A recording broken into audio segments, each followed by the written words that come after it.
Hey guys, I am coming to you with something a little bit different. I hope you can hear me. Trying to talk a little bit louder. Um because my AC's on, y'all. It's too hot. I usually record in the back part of the house, but y'all ain't no AC back there. It's hot. So but I did want to come on here and talk about this show. If you read in the description, it's called Blood and Water. It's a new Netflix series. It's a teen drama slash little mystery or whatever show, and it's based in South Africa. And y'all, I binge watched this the other day, and actually, me and my husband binge watched it. Like it was cool. It was cool. I was a little skeptical, and I'm not really that familiar with like a bunch of like South African shows and stuff like that. But it just came out on Netflix, and I was just a little curious. I saw the little preview, that pops up on Netflix just to show new releases, and I was like, I might check that out. Not girl, y'all. I was, desperate for something to watch, so I was like, that looked like something I might be into. So y'all, if you haven't seen it, this is going to include spoilers. I watched the whole series, so I'm going to be saying stuff about everything. And it's not going to be in any particular order. I didn't want to do this episode by episode. It's only 6 episodes, and they're about 45 minutes long. So, I mean, it's about a little under 5 hours or whatever watch time. And I definitely watched it back to back to back. We didn't finish watching it until like dango near 2 o'clock or something in the morning because we started watching it late. But yeah, so let me get into this and set the scene for y'all or whatnot. So again, like I said, it's South African drama. It takes place, teen drama, in Cape Town. So, the story, it starts out with this girl, Pulang. Sorry if I don't pronounce everybody's name that well. Sorry. Pronounce the best of my capability. Everybody named pretty. It's not that hard, but but Pulang, it starts off the first episode. She wake up, and it's looked like it's about to be a birthday party going on, but it looks like sad or whatnot. And then her mom is asking her to like set some stuff up, and I'm like, is it her party? Is it a sibling party? What's going on? So it turns out it's her sister's 17th birthday, but her sister was stolen pretty much the day she was born, like hours after she was born. So, but the family consistently celebrates her birthday every year so she would have been 17th year. So they're celebrating. It's kind of like weird though, but I mean, everybody has their own traditions on how they want to remember somebody, even if the person's passed away. But I mean, she not dead, she was just stolen. So, they're like, we never gonna give up hope looking for her, blah blah blah. So yeah, and it even shows that she even still has her bedroom that would have been hers, but she never even made it home because she was stolen, y'all. So yeah, and then it's her and her little brother and her older sister who got stolen. So it's the first child. Name is Pumele. So Pumele, I think. And she was stolen. And her parents, it seems like, I don't know what their problems that they had, or if it happened to do with their daughter being missing, but the father's out of the house at this point. He just came back to celebrate, and then I guess the mom asked him to leave. So there's like tensities going on between, the parents not getting along, and the kids don't know if they're gonna get back together. And the dad brought them presents, them presents, I guess, on the sister's birthday. And then as all this is going on, her friend asked her like, oh, her friend Zama, I believe, asked her, can she come out to this party with her? She met this dude on the gram, and it's just so crazy to see like how teenagers interact. And I mean, I'm sure it's pretty similar in the States too, about how like, oh, I met this person on the gram, or we DM'd each other and all that. Just to hear that is just crazy, y'all, because I'm 34, so like, and I'm so happy I grew up when I did. It's intense to watch all these like millennials and Generation Z kids and all that or whatnot, how they interact and everything. She's like, come out to me to this party, and she was like, no, no, no. But then her mom made her upset when she told her daddy to leave. So she ended up going to this party with her friend. And it turns out they're going to like some rich ass neighborhood. Like she lives in a fairly, what looks like middle class home. They have their own home or whatever. But you know, this place they went to was baller, y'all. So she goes with her friend, and her friend dips off on her immediately to go hang out with her new little boo she met on the gram, Chris or whatnot. So she's just going around trying to get us something to drink or whatnot. And it's like kids partying, y'all, like partying like I ain't never really partied on some baller type stuff. Like these kids, like rich kids, man, that's crazy. Like when they got that African money and stuff. But yeah, so she ends up trying to get a drink, and then she can't get one. The bartender ain't listening to her. So a girl, you know, walks up or whatnot, and she helps her get a cider or whatnot. And it was only one cider, but the girl let her have it. And she's like, "Oh, thank you." And then immediately she kind of like, she seems very nice or whatever, but she don't think nothing of it.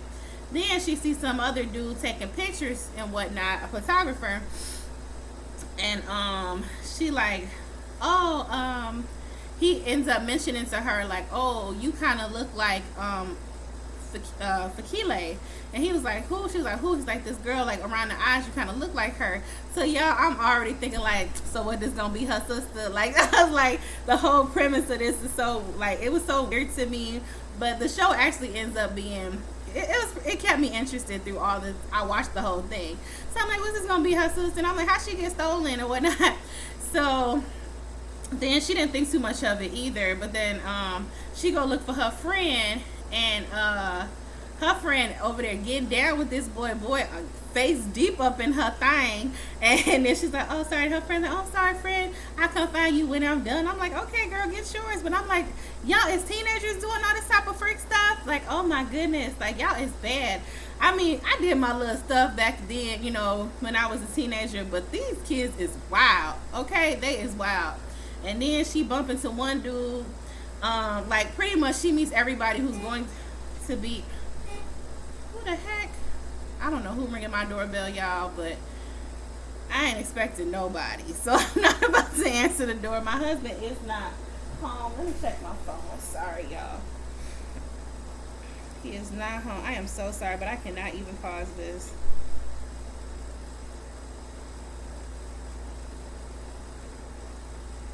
I don't know who's ringing my phone, but I mean ringing my doorbell. It's not my husband. It ain't got nothing to do with him. I'm not answering because people be ringing my doorbell and be trying to get up in this apartment building, and I'll be like, Don, who are you? What you for? Especially with the run going around, y'all. People just be ringing those doorbells and stuff, and people be stealing packages and all that craziness. And if you ain't called me before you came to my house, you ain't about to get in. No. Anyway, I'm sorry about that. But anyway, so they was doing all that, and then she walks off, and then I think that's when she meets the photographer friend. His name is Wade. But another thing, she's hanging out waiting for her friend, and then she sees some people kissing. I'm like, girl, why you going around lurking at people's party and stuff? And she sees some people kissing, and then he's like, oh, they see us. And then they like, Pumele, no, not Pumele, Pumele, what's her name? Pulang, she like, you know, runs off because, you know, she's like a creeper going around looking at people and shit. So, and it turns out the girl who helped her get the cider, who homeboy told her that she looked like her, it's her birthday. So I'm like, oh, that's a really big coincidence. It happens to be her birthday slash Fakile, the girl who helped her's birthday, and her missing sister's birthday. Because she was like, is it this girl's actual birthday or is it later in the week? They're like, no, it's her actual birthday today. And it turns out like she's like this super popular girl. And then all these kids go to this one really like fucking prominent like college prep school or whatnot, and everything, and then whatnot. So from there, she go back home after the party or whatnot. She go back home, and she just still thinking about that girl a little bit. So so yeah, y'all, the premise is a little off for me, because I'm like, so is this just about her trying to figure out if this girl her sister, like what? So what ends up happening, I forget how, her father is being accused on some new shit about he's being accused of human trafficking. So they're trying to say that because he gets arrested by her school after she gets done with she gets to a fight with a girl or some shit, and the girl starts talking shit to her, and it turns out that a news article was released talking about how her dad may have had something to do with her sister's disappearance, trying to say that he sold her off to some agency or whatnot, adoption agency, and she was never really missing. Like she was sold off on some human trafficking stuff. So I was like, what the hell is going on? So that added a little twist to something. So she ended up getting into it with a girl at her school because she's been off on her grades, and she was she on like a rugby team or some shit, and she started fighting with this girl, and she was like then they showed up to the girl's school, her school, and arrested the father and stuff, and then he's talking about some, and then her mama and daddy talking about some, well, we just gonna have to keep our distance from the daddy until this all kind of blows up. I'm like, damn, what y'all mean keep your distance? Like, did he do the shit? So I was getting confused as hell watching this. So from there, I forgot what else happened as far as where she think that girl might be her, like a glimpse of hope that this girl might be her sister, and she wanted to investigate herself and find out if this girl Fakile is her sister. At this other prep school where all these other rich ass kids go, and she goes to like a little regular schmegular school. So after that fight, she tells her mom she don't want to return back to her old school because of all the people who know about her dad's trial and all this shit. So she just don't want to deal with that shit no more. Her mom was like, I agree with you, you can go to another school. So she goes and says that she wants to go to this rich ass school. I was like, how you gonna go to that school? And it looked like they gotta pay tuition. How you gonna go to that school? So whatever, her mom agrees and was like, yeah. And then turns out the reason how she gets into the school to get an interview for it, the photographer dude who ended up like liking her a little bit, is the son of the principal of the school. So that's how she got the plug real quick. So I'm like, okay, everything is falling into place. Okay, for the writing purposes, all right, I'll bite. So from there, like again I said, she met all the characters that are pretty much the main characters of the story when she was at this party, and they ends up being her friends or whatnot, or frenemies and all this stuff. And as she goes on this pursuit to find out if this girl is her damn sister, and other shit happens throughout the whole pursuit of her trying to find out if this girl's her sister or not. I'm gonna touch on a few of the things. I don't want to say the whole thing because I don't want to make this super long, but I'll tell y'all my thoughts on everything and how it kind of break down real quick.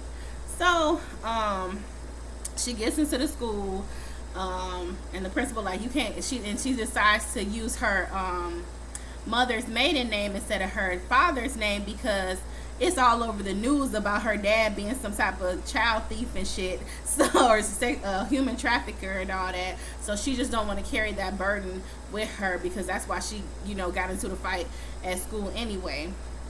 So I'm gonna do the rundown of the characters. Okay, so as she's there, she ends up getting smitten with a dude named KB, who is a part of the Fakile's little clique of friends. Like, her clique of friends consists of Chris, who is a pansexual little cute little boy, and he's the one who invited them to the parties to begin with and is messing with her friend Zama. He ends up having his own little love triangle with her, Zama, the friend Zama, and then this other dude named Mark, I think, who goes to the school. And these kids is bad. They be drinking, smoking weed. I mean, people say they be doing all that. I didn't really do all that stuff in high school. I didn't even start drinking till I was like almost my mid-20s. Like, I didn't start drinking. But I'm like, these kids is bad. If you living your life like this now, what you gonna have left for you when you get to your 20s and stuff? And they get you, and I didn't realize, I had to look it up. I'm like, how they got all these clubs and stuff where they can go and kick it and do all this stuff, but the legal drinking age in Cape Town, South Africa is 18 years old. So made sense. I'm like, okay, they be wilding down there. I didn't know, y'all. I didn't know you gotta crack it down there up in Cape Town. So Pulang is her, and then she, like I said, she befriends the photographer, and he ended up, taking her under the wing, who is also the principal's son.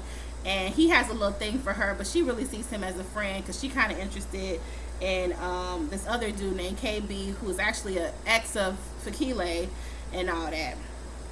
So it's like this whole little group, and Wade is more like a little outsider. He does his little thing. He's in something called the Magazine Society or Magazine Club, which is like the school newspaper, and there's some other girls that are in that too.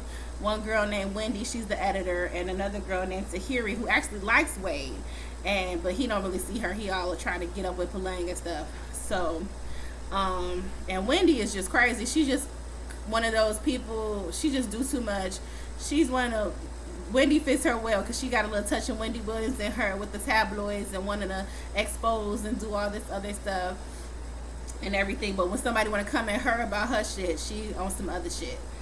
So anyway, I'm sorry if I'm all over the place, y'all. I'm just trying to get the gist of what this show is and get it out there real quick. I really enjoyed it. It's cute. I mean, some little teenagers, they want to watch it, but I was into it because there's some like adult drama up in there too, especially with this whole human trafficking and baby stealing stuff going on, because it actually ends up tying out because her parents, the Kile, the people who, I don't know, stole her, I don't know if they know exactly the lengths or whatever of how she was taken or whatnot, but it seems like they do as the mystery unfolds, because the mama starts acting nervous and shady once certain things start coming out, and she finds out that Pulang has Pulag or whatever has a sister who's supposed to be 17 who's went missing, and then it turns out the mama that couldn't have kids, and then all of a sudden that Fakile is this miracle baby that just popped up, and even they don't.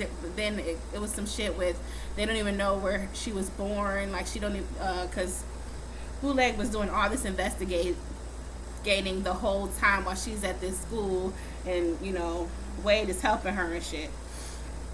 So and then as that's going on, she's investigating at the school. Her dad's about to go on trial for some shit, but he don't. The whole time, like, the dad doesn't want to tell the truth to the daughter and whatnot about, because he got some secrets too. So it's all these, everybody's got so many secrets, but it's like such a little novella, y'all. Like, it turns out that the dad actually did, like 3 months before their daughter was born, put her up, or was talking with this said agency who is shady and was I don't know, doing fake birth certificates for kids and buying kids or whatever. So that's why he didn't want to really say it, and that's why the police were indicating him in the first place and reopened the case. And I'm like, what kind of stuff? So it's crazy. And the mother, she just don't know what to believe, and she just, it's crazy, y'all. It's crazy. What else did I want to touch on? But yeah, what's the other friends? There's this other little white girl in there. She's a part of the little clique too. She's Fakile's best friend, a part of the little clique too, with KB and who else in that? Fakile, and who else is in that group? Oh, whatever. That little group of friends, they all cool, but they're like the royals, they call them. So they're like the cream of the crop, the top, dogs in the school, I guess, or some shit. But yeah, so, and she sell weed, and she just, whatever. She's just not really that big of a character in the whole mess. Like, she kind of like a throw-in side friend, ancillary character. But it unfolds crazy, and Pulang ends up getting close to the KB dude, and they ended up, like, she loses her virginity to this dude and everything, when he actually used to mess with Fakile, because I told you she's his ex. And Fakile, she is like this champion swimmer. Now, the whole time, Pulang is trying to get this girl's DNA so she could do a DNA test on her and see if this is her sister. So she starts trying to befriend her in any kind of way and befriending everybody throughout the whole thing to just try to get around this girl and see if she can get some DNA from her. She go as far as to try to steal something out her bag when she at a swim meet. Then she tried to steal the girl tampon to get some blood. I'm like, that's nasty. I mean, I know she desperate and she want to help her family and find out where her sister at. And she been living in her missing sister's shadow for forever. But it's crazy. It's really good. And then this Fakile girl, she's a champion swimmer, like I said. She got the swimming coach. And like, she's like his star athlete or whatnot, and he's a former he almost went to the Olympics, but he got into a really bad car accident and ended up, you know, losing his chances and whatnot. And he's like, you know, feels like she's his last chance and everything. And then it turns out, y'all, you know, that little coaching athlete thing, she is fucking her coach, y'all. And that's who Puleg, at the beginning of the first episode, she saw somebody kissing. It turns out it was the coach. And her was like, he got some balls to come to a fucking team party to come and try to see his little boo thing. Now, first, y'all, I thought, okay, so if they consenting adults, but that's still just nasty. You sitting there fucking the students and shit, because he ain't just a coach, he a teacher, too. And then turns out this motherfucker ain't shit.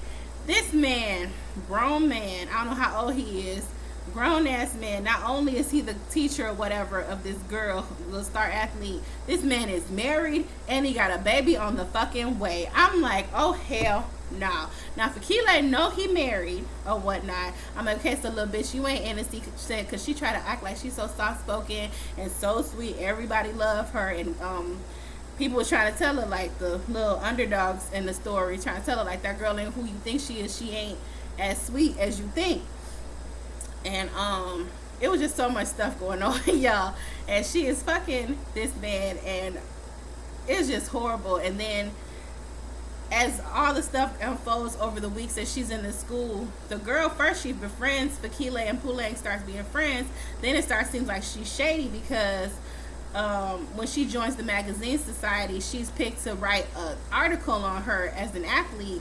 And she wrote a really nice article, but the editor, who was a hater of all the like popular kids, changed the whole article to make it seem like she was talking shit about her and saying how she's entitled little princess. So then that made them have a falling out. So from that point, they were going tit for tat on shit, like a war, high school drama war. So it ends up coming out who Pulang really is, and her real last name, and her father, and his drama.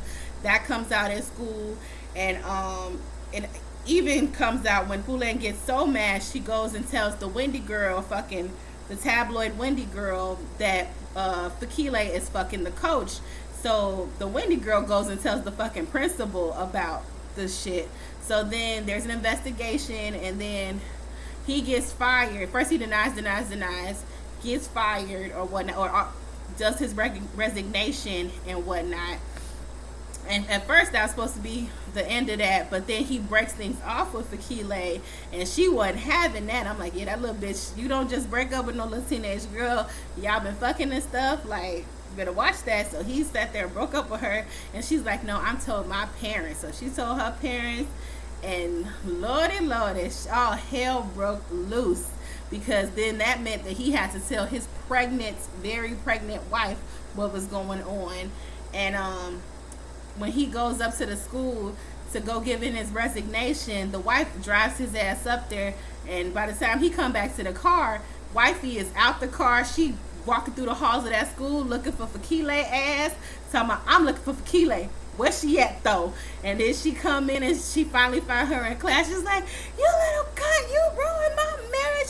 My baby gonna be brought into a broken home. She's screaming and salivating all over the place. I was like, clutch my pearls. I thought she was gonna get her, but they didn't let her. She's like, I'm pregnant, get off of me. And I'm like, girl, you the one that came and wanted that smoke now. Now you don't be saying you pregnant now. I mean, I respect you pregnant, but you don't be trying to run up on folks and then try to be like, I'm pregnant. You can't be both. Either you gonna be a thug or you gonna be pregnant. So you shouldn't be trying to run up. What if Fakile was about it now? So it was y'all, it's a lot of little crazy dramas up in there. Like I said, with the little parents, it's a little something here and there. And then there's this whole thing about the human trafficking that ties all the way back to these their parents and all that. And KB's parents are intertwined because his dad's a lawyer, and it's very close to Fakile's mom, who's clearly into whatever happened with Fakile when she was born, and she was taken and all that. That's assuming that she really is her, but it's seeming like that is her actual sister. Because halfway through the series, the police said that they might have found a girl who was Pumale Kamalo, the sister. But then it turns out they did the DNA test, it's not her. So then, because first, Pulang was like, for fuck it, I don't even care, she my sister no more, fuck that bitch. She tried to come for me, and they ended up getting to this big old fight and all that at the end. Then it all kind of comes out because Pulang keeps this big journal of all the stuff that she has, and the mom had like a whole wall in her room about trying to find out just where her daughter is. And then Pulang has her whole thing of trying to find out if Fakile is her actual sister. And then Fakile finally, like, after all this stuff, because this girl's going through all this stress with the coach fucking him and all that, so she just started drinking and getting crazy and stuff, and almost goes to commit suicide. But her friend Chris, the pansexual dude, he's real cool, but he's a catty bitch. He saves her and stuff. And then he goes and tells her, because he's still dating Pulang's best friend, Zama. He's like, yeah, ever since we met, which all the way from episode 1, that girl, she's been kind of fixated on you. She's had a fixation. It's like a play on words, because they call her nickname is Fix. So she finally like confronts her, like, look, she's like, I'm gonna get to the bottom of this. I need to know why this girl is coming for me like this. So the very last episode or whatnot, I'm sorry if I'm all over the place, but I'm about to be done in a minute. Very last episode of the series, she like, look, I want to know what the fuck, why have you been coming for me? All my problems, all this stuff has started. I'm like, girl, no, didn't nobody tell you to fuck that married man. That was your problem that was gonna blow over and get fucked up, regardless of if homegirl ever came in the picture or not. And you was sitting there listening to him and his lies. They don't ever leave, okay? You sitting there talking about, I'm gonna leave and we gonna go to the Olympics, baby. It's just gonna be me and you.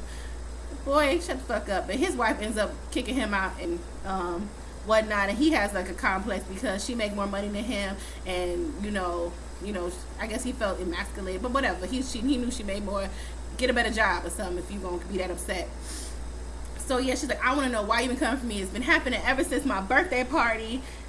You transfer here. It's clear that you came here for me. What is going on? Then she bumps into her, and then the whole little notebook of all of her stuff and what she thinks, all her research has led her to about her thinking that that's her sister. And she couldn't piece it all together. She's like, what the fuck is this? If I saw somebody who had a fucking big ass notebook or whatever, journal with all my baby pictures and all this other stuff, I would be freaked the fuck out. Because first people thought, like, do you like her? Are you stalking her? What's going on?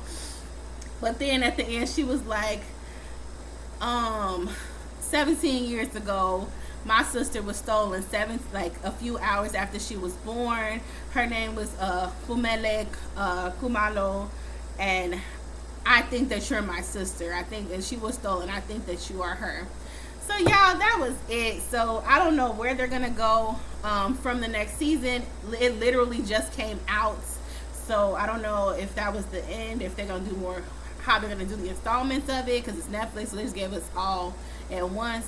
But it was entertaining. I hope I wasn't too all over the place, guys. I mean, if you bored, give it a watch.